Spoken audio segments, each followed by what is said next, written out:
Hello students, good morning. UGC net home science previous year question paper की series में आपका स्वागत है।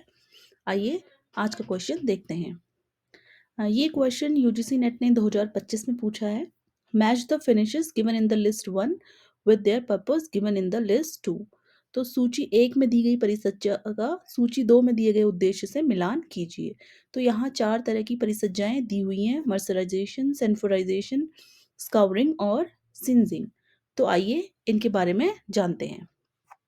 तो जब हम वस्त्र परिसज्जाओं की या टेक्सटाइल फिनिशेस की या फैब्रिक फिनिशेस की बात करते हैं, तो परिसज्जाएं वो प्रक्रियाएं होती हैं जो कि कपड़े को वीविंग और निटिंग के बाद उन पर हम करते हैं, ताकि उनकी जो दिखावट है, उनकी जो बनावट है, उनका टेक्सचर है, उनका जो उपयोग है और जो उनकी प्रॉपर्टीज़ हैं, उनमें सुधार किया जा सके। तो जो फैब्रिक फिनिशेस हैं या वस्त्र परिसज्जाएं हैं, जब रेशे से कपड़ा तैयार हो जाता है through the process of knitting, weaving या फिर अदर तरीकों से, तो उसके बाद हम उन पर करते हैं ताकि उनकी जो अपीयरेंस है, टेक्सचर है, परफॉर्मेंस है और जो फील है या प्रॉपर्टीज़ हैं, उनमें सुधार किया जा सके।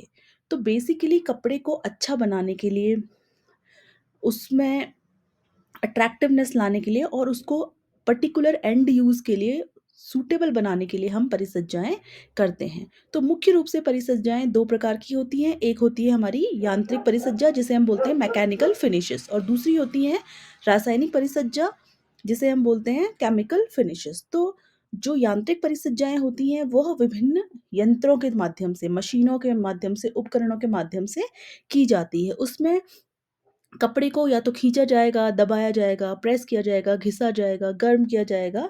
तो ये सारी जब प्रोसेस की जाती हैं, तो उसे हम कहते हैं यांत्रिक परिसज्जा। तो यांत्रिक परिसज्जा में किसी भी प्रकार के रसायन का उपयोग नहीं किया जाता है और यह कपड़े की दिखावट और बनावट में सुधार करती हैं और आमतौर पर यह स्थायी नेचर की होती हैं, अर्थात परमानेंट होती हैं। तो जब तक कपड़ा रहेगा, उसमें ये प्रॉपर्टी हमेशा रहेंगी। दूसरी होती है हमारी रासायनिक फिनिशेस। रासायनिक फिनिशेस जो कि रसायनों का उपयोग करके की जाती है। हम कपड़े को विभिन्न केमिकल से ट्रीट करते हैं ताकि कपड़े में विभिन्न प्रॉपर्टीज़, जैसे कि वाटर रिपेलेंसी है, जल अवरोधकता है, या फिर क्रीज़ रेजिस्टेंस है, या फिर फायर रेजिस्टेंस है, आग के प्रति प्रतिरोधकता आदि को हम विकसित कर सकें। तो ये जो प्रक्रियाएँ होती हैं, ये फिनिशिंग जो होती हैं, यह मुख्य रूप से रासायनिक घोल में कपड़े को डुबाकर की जाती हैं और इसके द्वारा कपड़े को नए गुण प्राप्त होते हैं। तो रासायनिक परिसज्जाओं में भी कुछ परिसज्जाएँ तो स्थायी होती हैं, वो हमेशा बनी रहती हैं, लेकिन कुछ होती हैं जो टेम्परेरी या अस्थायी होती हैं। तो आइए जो 4 फिनिशेस दी हुई हैं, इनके बारे में स्टडी करते हैं। तो पहली है स्काउरिंग। स्काउरिंग वह प्रोसेस है जिसमें हम जो हमारा कपड़ा है उससे जो इम्प्योरिटीज़ होती हैं, जैसे कि कपड़े पे वैक्स लगी हो या कोई ऑयल हो या कोई डर्ट हो, कोई गंदगी हो या कोई नेचुरल रेज़िन्स वगैरह हैं, या फिर प्रोसेसिंग के दौरान अगर कोई उसमें गंदगी आ गई है, तो उनको हटाया जाता है और इसे घटाने के लिए हम अल्कलाइन जो घोल है, जिसको हम बोलते हैं हाइड्रोजन सोडियम हाइड्रॉक्साइड, उसका उपयोग करते हैं।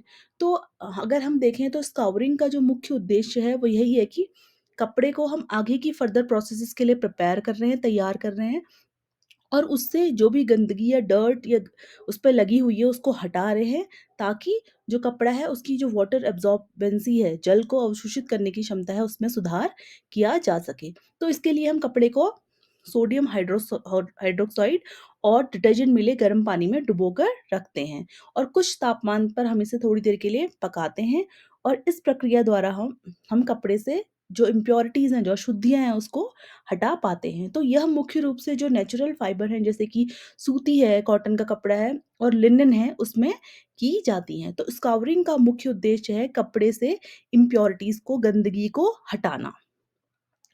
आइए अब दूसरी जो फिनिश है उसके बारे में पढ़ते हैं, वो है मर्सराइज़ेशन। तो मर्सराइज़िंग की जब हम बात करते हैं, मर्सराइज़र एक तरह की केमिकल प्रोसेस है। इसमें हम कपास के धागे या कपड़े को सोडियम हाइड्रोक्साइड के घोल में डुबोते हैं, जिससे कि कपड़े की जो चमक है, उसकी मजबूती है और जो रंग पकड़ने की क्षमता है वह बढ़ जाती है। तो मर्सराइजेशन जनरली कॉटन के या सूती के कपड़ों या धागों में की जाती है और इसका मुख्य उद्देश्य होता है कपड़े में चमक को, लश्चर को एनहांस करना, ताकि जो कपड़ा है या यान है वो रंगों को अच्छी तरह से अवशोषित कर सके और जो यान है उनकी स्ट्रेंथ में, उनकी ताकत में सुधार करना और उनकी स्टेबिलिटी को बढ़ाना। तो मर्सराइजेशन के लिए हम कपास को 15 टू 20% सांद्रता वाले NaOH के घोल में डुबोते हैं और उस पर फिर टेंशन डालते हैं ताकि कपड़ा सिकुड़े नहीं, और फिर हम उसे अच्छी तरह से धोकर अम्लीय घोल से हम न्यूट्रलाइज कर देते हैं। तो यह है मर्सराइजेशन की प्रोसेस। इससे हम क्या कर रहे हैं, कपड़े को चमक बढ़ा रहे हैं और उनकी जो धागों की जो स्ट्रेंथ है और जो स्थायित्व है उसको हम क्या कर रहे हैं, बढ़ा रहे हैं। और मर्सराइजेशन की जो प्रक्रिया है वो मुख्य रूप से कॉटन के वस्त्रों में या धागों में की जाती है। इसके बाद आती है सिंजिंग। तो सिंजिंग एक तरह की यांत्रिक प्रक्रिया है जिसमें कपड़ा जब तैयार होता है लूम पर या वीविंग नीटिंग के द्वारा, तो उसमें कपड़े की जो सतह है उस पर निकले हुए अतिरिक्त जो रेशे हैं या तंतु जो होते हैं उनको जलाकर हटाने की प्रक्रिया है, ताकि जो हमारा कपड़ा है वो साफ, चिकना और आकर्षक बन सके। तो सिंजिंग एक तरह की यांत्रिक प्रक्रिया है। इसमें हम जो कपड़ा है उसकी सतह की सफाई कर रहे हैं ताकि वो चिकना और चमकदार बन सके और जो पीलिंग जो इकट्ठी हो गई है, जो गांठें बन गई है रेशों की, उसको हम बनने से रोकें, इसलिए हम सिंजिंग की प्रक्रिया को कर रहे हैं। तो इसके लिए हम क्या करते हैं, जो कपड़ा होता है उसको गरम जो फ्लेम होती है या गरम प्लेट होती है उससे होकर गुजारा जाता है, तो जिससे उसकी सतह पर जो बाहर को निकले हुए रेशे हैं वो सभी जल जाते हैं, लेकिन कपड़े को कोई नुकसान नहीं होता है। तो यह जो सिंजिंग प्रक्रिया है यह एक तरह की यांत्रिक प्रक्रिया है और यह वोवन और निटेड दोनों ही कपड़ों में उपयोग की जाती है। तो सिंजिंग का जो मुख्य उद्देश्य है वो यही है कि कपड़े की सतह पर लगे हुए जो पीलिंग है, गाँठ है या अतिरिक्त रेशे हैं, उनको जलाकर हटा देना ताकि कपड़ा चिकना और आकर्षक बन सके। उसके बाद अगली प्रोसेस आती है हमारी सेंफोराइजेशन। तो सेंफोराइजेशन भी एक तरह की मैकेनिकल प्रक्रिया है जिसमें हम कपड़े को प्री श्रिंक कर रहे हैं ताकि कपड़ा धोने के बाद सिकुड़े नहीं और अपनी पूरी जो उसका आकार है उसमें वैसा ही बना रहे।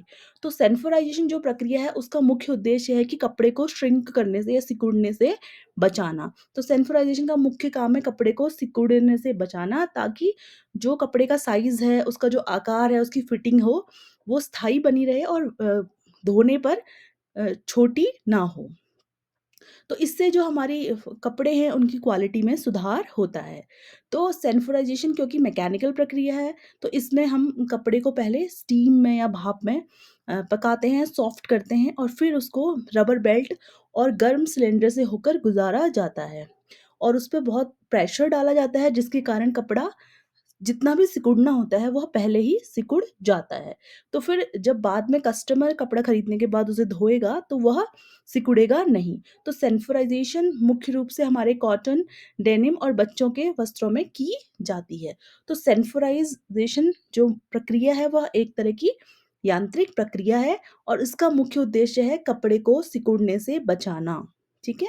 तो ये हमने चारों प्रोसेसेस देख ली। तो आई होप अब आप इस क्वेश्चन को सॉल्व कर पाएँगे। तो जो मर्सराइज़ेशन थी, मर्सराइज़ेशन का मुख्य काम क्या है? कपास की जो धागे हैं या कपड़े हैं उसकी मजबूती में, स्ट्रेंथ में सुधार करना। दूसरी सेंफोराइज़ेशन, सेंफोराइज़ेशन को मैंने अभी बताया आपको कि सेंफोराइज़ेशन का मुख्य काम क्या है? कपड़े को सिकुड़ने से कम करना। तीसरी है स्काउरिंग, स्काउरिंग की जाती है इम्प्योरिटीज़ को रिमूव करने के लिए, तो अशुद्धियों को दूर करना। उसके बाद है सिंजिंग, सिंजिंग में हम क्या कर रहे हैं, जो भी कपड़े पर लगे हुए अतिरिक्त रेशे हैं, फज़ है, उसको हम क्या कर रहे हैं, हटा रहे हैं। तो इस क्वेश्चन का राइट आंसर है थर्ड वाला। आई होप आपको इस वीडियो के द्वारा ये जो फिनिशेस थी उनके बारे में समझ आया होगा। Please subscribe for more such video. Thank you.